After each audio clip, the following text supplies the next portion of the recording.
எல்லாருக்கும் மாலை வணக்கம். எங்க அப்பா, நான் வந்து ஒரு 5th ஸ்டாண்டர்ட் படிக்கிறேன். அப்போ வந்து எங்க ஸ்கூல்ல வந்து ஆண்டு விழாக்கும் ஆண்டு விழாவுக்கு வந்து நாடகம்லாம் நடக்கும் பலன.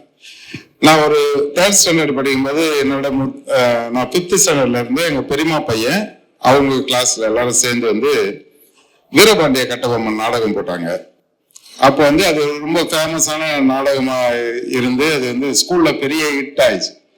அதுக்கப்புறம் வந்து நானும் எப்படியாவது வந்து 5வது வரும்போது வந்து ஒரு நாடகத்தை போட்டே ஆகணும், வீரபாண்டிய கட்டபொம்மன் நாடகம்ட்டு பயங்கரமா ட்ரை பண்ணி வாத்தியார்கிட்டலாம் போயிட்டு ஐஸ் வச்சு ஏதோ பண்ணி அவர் வந்து கடைசியா வந்து அவருடைய கூடவே இருப்பாங்க தெரியுங்களா, அந்த பசங்க குதிரை அந்த ரோல எனக்கு கொஞ்சம் சோகமாச்சு.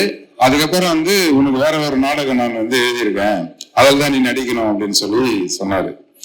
என்ன நாடகம்னா ரத்த கண்ணீர் எம்ஜிஆர் வச்சு எம்ஆர் ராதா வேஷம்.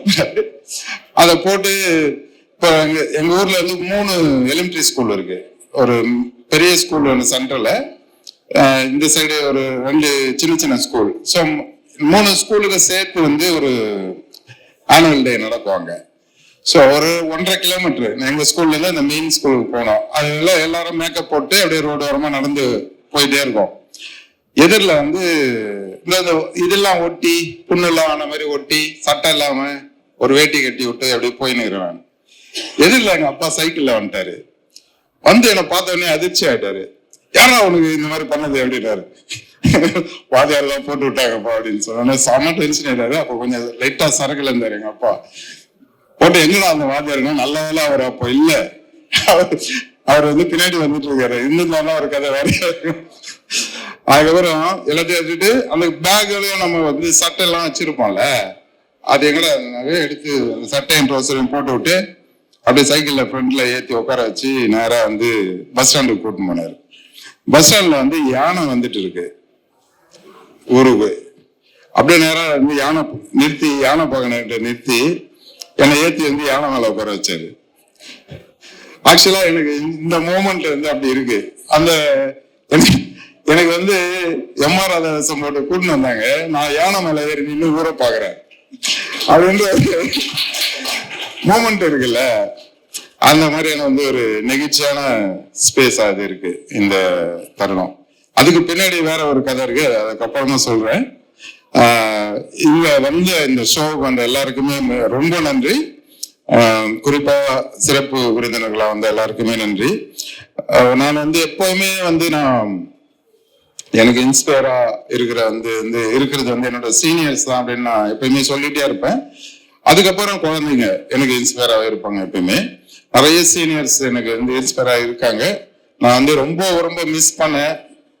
அதிகம் இல்லாத ஒரே ஒரு இந்த ஷோ வந்து எனக்கு வந்து ஒரு வேற வகையான வந்து ஒரு வைப்புக்குள்ள நான் இருக்கேன். ஏன்னா அதிகம் இருந்தாக்கா இது எப்படி இருந்திருக்கும் அந்த அட்மாஸ்பியர் அப்படின்ட்டு நான் யோசிச்சுட்டே இருக்கேன் எப்பவுமே.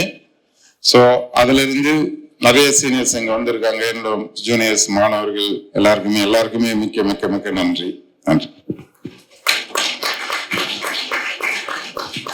ஓகே, வெங்கடேசன் அவர்கள் பேசுவார். இந்த வருகை புரிந்த அனைவருக்கும் வணக்கம். இப்ப சிறப்பு விருந்தினர்களுக்கு வணக்கம். ஒரு குறிப்பான ஒருத்தர் நன்றி சொல்லணும். வரைஞ்ச படத்தை ஃப்ரேம் பண்ற வேலையை தவிர இந்த ஷோக்கு எந்த வேலையுமே இல்லை வேலை வாங்காத ராஜி அவருக்கு ரொம்ப நன்றி. உண்மையாக என்ன எந்த வேலையும் வாங்கல, அவங்க தான் செஞ்சாங்க. இப்போ ஆர்டிஸ்ட் நடராஜன் அவனை வந்து கல்வி சேர்ந்து பிஎஃப்ஏ எம்எஃப்ஏ முடிச்ச காலத்துல இருந்து இந்த கண்காட்சி வைக்கணும் அப்படின்னு நாளுடைய ஒரு உரையாடல் இருக்கு. நாங்க பல பேரோடு சேர்ந்து இந்த கண்காட்சி வைக்கலாம்னு முடிவெடுப்போம், ஆனா கண்காட்சி நடக்காது. இந்த வானம் ஷோ ஏப்ரல் மாசம் விஜய் நடராஜ் வந்து நம்ம ஷோ என்னன்னு கேட்டாரு.